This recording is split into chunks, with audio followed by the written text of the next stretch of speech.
welcome once again. Our today's topic is functions of management.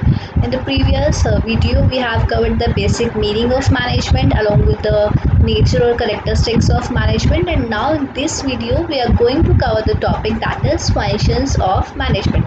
Look, अभी हमने बोला कि management means to manage. कि ऑर्गेनाइजेशन के गोल को अचीव करने के लिए जितने भी एफर्ट्स पुटअप किए जाते हैं वो गोल को अचीव करने के लिए हमारा गोल प्रॉपर तरीके से अचीव हो जाए, उसके लिए कंपनी जितने भी एफर्ट्स अचीव कर रही है, that is basically a part of management. वो मैनेजमेंट का पार्ट ही है. Fine. Now several functions are perform by management कुछ फंक्शंस को परफॉर्म करता है, कुछ काम को परफॉर्म करता है जिसकी वजह से मैनेजमेंट सक्सेसफुल हो पाता है. तो वो क्या फंक्शंस है जो मैनेजमेंट परफॉर्म करता है? Now in this video we are going to cover up the basic 5 functions of management, that is planning, organizing, staffing, directing and controlling. So let's start. The very first function of management is planning. Planning होता क्या? Planning is basically deciding in advance what to do, when to do, how to do. Fine. Now look, planning is basically future oriented. Planning future oriented होती है जो हमें एक guide या जो हमें हेल्प करती है कि हम अपने जो भी हमें ऑब्जेक्टिव है हम उसको कैसे अचीव करें, उसके लिए वो प्लानिंग करती है, उसके लिए वो गाइड करती है. तो planning is future oriented and determines an organisation direction. Organisation की क्या डायरेक्शन होगी, क्या पाथ ऑर्गेनाइजेशन फॉलो करेगा, वो बेसिकली प्लानिंग में होता है. Planning is basically thinking function जिसमें हम सोचते हैं, जिसमें हम डिसाइड करते हैं कि हमें करना क्या है, किस तरीके से. देखो, मैं बोलूँ आज मैं एक पर्टिकुलर जगह पे खड़ी हूँ और मैं फ्यूचर में एक पर्टिकुलर जगह पे पहुँचना चाहती हूँ, तो वो जहाँ मैं खड़ी हूँ और जहाँ मैं पहुँचना चाहती हूँ वहाँ तक पहुँचूँ कैसे, वो गैप को जो रिमूव करता है that is basically planning. Fine. Meaning clear हो गया? Planning is future oriented and determine an organization's direction. It is rational and systematic way of making decision today that will affect the future of the company. Decision हम आज ले रहे हैं लेकिन वो affect कब करेगा हमारी कंपनी को? फ्यूचर में, क्योंकि हम वो जो डिसीजन ले रहे हैं वो फ्यूचर के लिए ले रहे हैं. दिस इज की planning is deciding in advance कि हम क्या करने वाले हैं, कैसे करने वाले हैं. और अफेक्टिव प्लानिंग जो होती है वो सारी चीज़ों को कंसीडर करती है, मतलब एक्सटर्नल एनवायरनमेंट को भी, इंटरनल एनवायरनमेंट को भी. इंटरनल मतलब जो मेरी ऑर्गेनाइजेशन से रिलेटेड है, मतलब जिसको हम कह सकते हैं कि स्वॉट एनालिसिस करती है, मतलब हमारे ऑर्गेनाइजेशन की स्ट्रेंथ क्या है, वीकनेस क्या है, बाहर से हमें खतरे क्या है, एक्सटर्नल एनवायरनमेंट से हमें खतरे क्या है, हमारी जो थ्रेट्स हैं वो क्या है, एंड जो हमारे पास अपॉर्चुनिटीज़ क्या है वो क्या है. मतलब स्वॉट एनालिसिस करती है, strength, weakness, opportunities and threats, ये सबको कंसीडर करती है. उसके बाद हम अपना एक डिसीजन लेते हैं, एक गोल डिसाइड करते हैं, एक वे बनाते हैं कि कैसे हम अपने ऑब्जेक्टिव को पूरा करें. तो planning is why we are doing, where we are, when we can do the work, how we can do the work, what work do we want to do and who is going to perform that work. ये सारे decision जब हम लेते हैं उसको basically planning बोला जाता है. Now move to the second function, that is organizing. Organizing means, देखो अब जब प्लान बन गया, हमने प्लानिंग कर लिया, अब प्लानिंग करने के बाद जो सेकेंड स्टेप होता है दैट इज ऑर्गेनाइजिंग. मतलब हमने जो डिसीजंस ले ली है प्लानिंग में उसको इम्प्लीमेंट कैसे करें, बेटर तरीके से इम्प्लीमेंट कैसे करें. इसमें हम क्या करते हैं, जो सिमिलर टाइप की एक्टिविटीज़ होती हैं उसको एक कैटेगरी में डाल देते हैं, जो डिफरेंट टाइप की होती हैं उसमें उसको डिफरेंट कैटेगरी में डाल देते हैं. किसका क्या रोल होगा, किसकी क्या रिस्पॉन्सिबिलिटीज़ होंगी, क्या क्या ड्यूटीज़ परफॉर्म होंगी, तो ये सारी जो चीज़ें हैं वो हम ऑर्गेनाइजिंग में डिसाइड करते हैं. Fine. Once plans are made, decisions must be made about how to best implement the plans. हमने जो प्लान बना लिया, जो हमने प्लानिंग कर ली फर्स्ट फंक्शन में, अब उसको इम्प्लीमेंट कैसे करें, तो वो जो होता है that is basically organising. The organising function involve deciding how the organisation will be structure. कैसे हम स्ट्रक्चर करें, कितने कितने डिपार्टमेंट्स होंगे, क्या क्या किसकी जॉब रिस्पॉन्सिबिलिटीज़ होंगी, कौन किस टीम का हेड होगा, तो ये सब कुछ इसमें हम डिसाइड करते हैं ऑर्गेनाइजिंग में. ये सिमिलर टाइप की एक्टिविटीज़, इसके अंदर ये 3 लोग परफॉर्म कर रहे हैं, फिर सेकेंड के अंदर ये 3 लोग परफॉर्म कर रहे हैं, मतलब हमने ग्रुपिंग कर दिया एक्टिविटीज़ को कि सिमिलर टाइप की एक्टिविटीज़ को एक ग्रुप बना दिया, फिर सेकंड वाली सिमिलर टाइप की एक्टिविटीज़, फिर थर्ड वाली. तो वो उनको कौन गाइड कर रहा है कि कौन किस की क्या क्या रिस्पॉन्सिबिलिटीज़ होंगी, वो हम ऑर्गेनाइजिंग में डिसाइड करते हैं. तो ऑर्गेनाइजिंग में बेसिकली क्या क्या चीज़ें इन्वॉल्व हुई, आइडेंटिफिकेशन ऑफ एक्टिविटीज़, क्या क्या एक्टिविटीज़ हम परफॉर्म करने वाले हैं, उन एक्टिविटीज़ को ग्रुप में डिवाइड कर देना, असाइनमेंट ऑफ ड्यूटीज़, किस ग्रुप की क्या ड्यूटीज़ होंगी उनको डिफाइन कर देना, delegation of authority and creation of responsibility, कौन किसके अंडर काम करेगा, किसके पास क्या क्या अथॉरिटी होगी, क्या क्या पावर होगी, क्या क्या रिस्पॉन्सिबिलिटीज़ होगी। जैसे हमने देखा ये 3 इसके अंडर काम कर रहे हैं, तो मतलब इसके पास इसकी क्या पावर है, इन तीनों की, ये तीनों को क्या आगे रिस्पॉन्सिबिलिटीज़ अथॉरिटीज़ दी जा रही हैं, वो सब कुछ हम डिसाइड कर रहे हैं किसमें, ऑर्गेनाइजिंग में।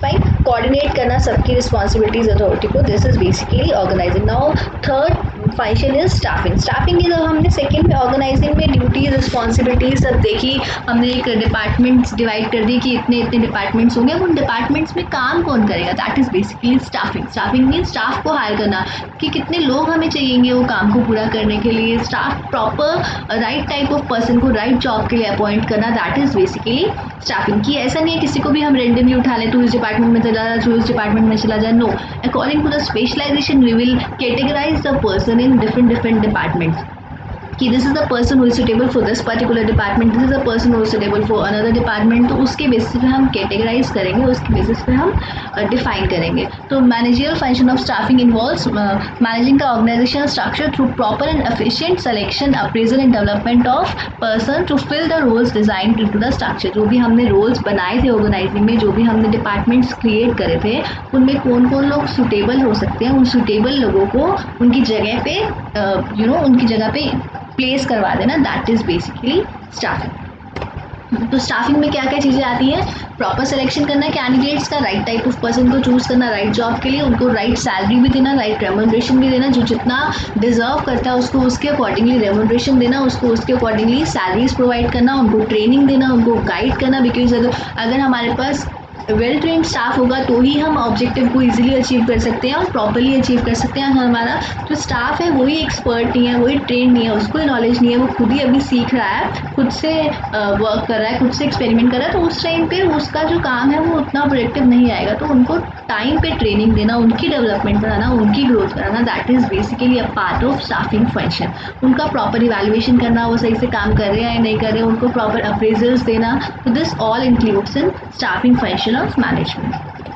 Now move to the next function, that is directing. लोग अभी तक हमने प्लानिंग किया, फिर डिपार्टमेंट्स पे बना लिए, फिर हमने स्टाफ भी उसके लिए हायर कर दिया। नाउ स्टाफ को गाइड कौन करेगा कि उनको क्या काम करना है, कैसे काम करना है, तो उनको एक रास्ता दिखाना कि दिस इज अ वे, या इस तरीके से हमें इस काम को अचीव करना है। मुझे अगर कोई रास्ता दिखाने वाला नहीं होगा तो that will be a complicated process for me कि मैं किस तरीके से काम करूँ। तो डायरेक्टिंग मीन्स डायरेक्शन दिखाना, वे दिखाना, गाइड करना, उनको हेल्प करना कि ये जो हमारा ऑब्जेक्टिव है हम इसको इस तरीके से पूरा कर सकते हैं। तो directing is one of the important function of management that is basically and helps to get our work done.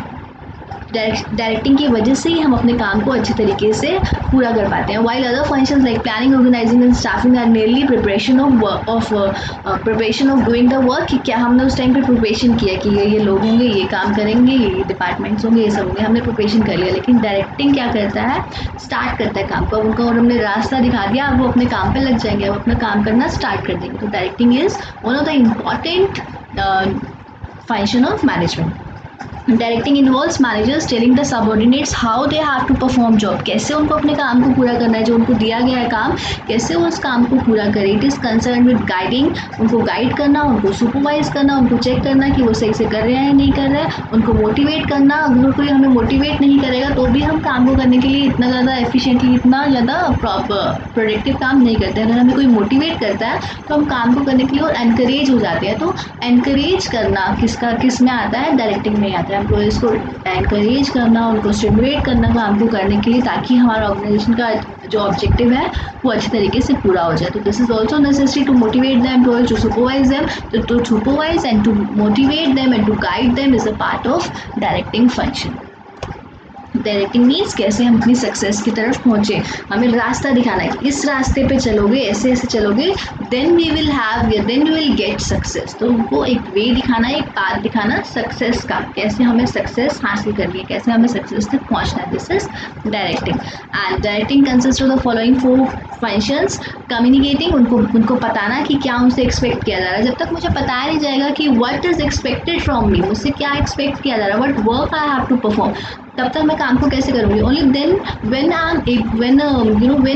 I have the instructions, तभी मैं उस काम को अच्छी तरीके से पूरा करूँगी। तो कम्युनिकेटिंग और issuing of orders and instructions to subordinates is a part of directing function.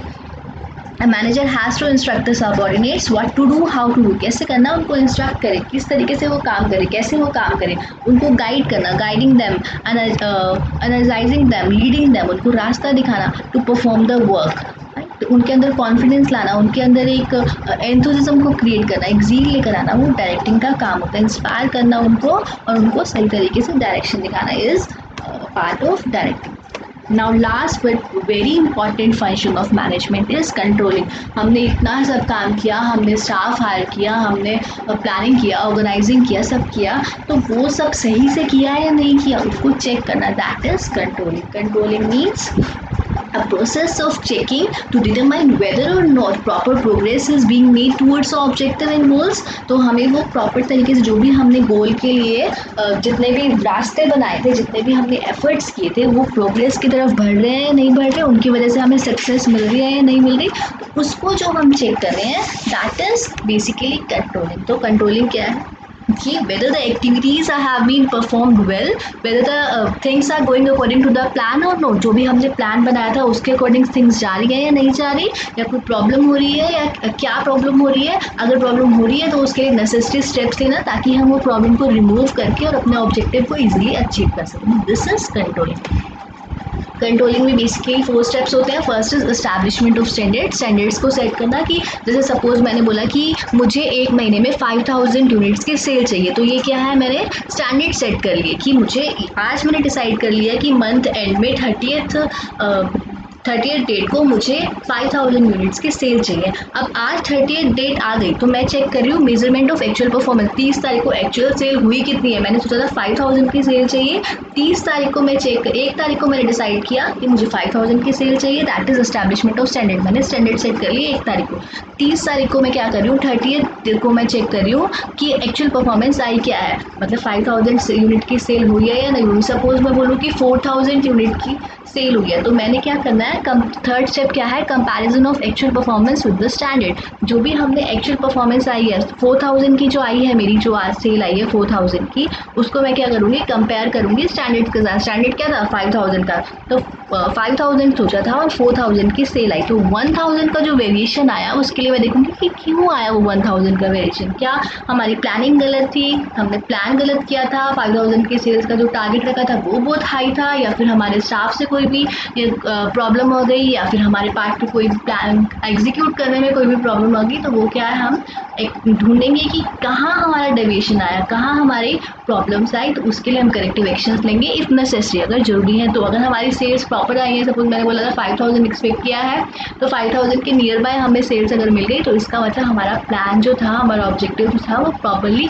Achieve हो गया, तो फिर हमारा काम सही से गया। हम नेक्स्ट फिर से प्लानिंग करेंगे, फिर से आगे का कुछ भी नया जो है उसके लिए प्लान करेंगे, उसके लिए हमारा काम जो था वो अचीव हो गया। लेकिन अगर डेविएशंस आए थे, बीच में कुछ भी प्रॉब्लम आई थी, तो हम उसके लिए करेक्टिव एक्शंस लेंगे और अगेन वी विल स्टार्ट, दोबारा से हम फिर से स्टैंडर्ड सेट करेंगे, फिर से प्लानिंग करेंगे, फिर से आगे काम करेंगे। तो this is a ongoing process and all the functions are inter related with each other. बिना प्लानिंग के ऑर्गेनाइजिंग नहीं हो सकता, बिना ऑर्गेनाइजिंग के स्टाफिंग नहीं हो सकता, बिना स्टाफिंग के डायरेक्शन किसको दोगे, कोई डायरेक्शन नहीं ले सकता, और कंट्रोलिंग भी पॉसिबल नहीं होगा। तो all are equally important and all are inter related to each other. Without eliminating any of the principle, या अगर हम किसी भी फंक्शन को एलिमिनेट कर देंगे तो हमारे बाकी के फंक्शंस कंप्लीट नहीं हो पाएंगे। So this is all about the functions of management. और functions of management topic clear हो गया। In the next video will come up with the next topic. Till then take care. Thank you so much for listening.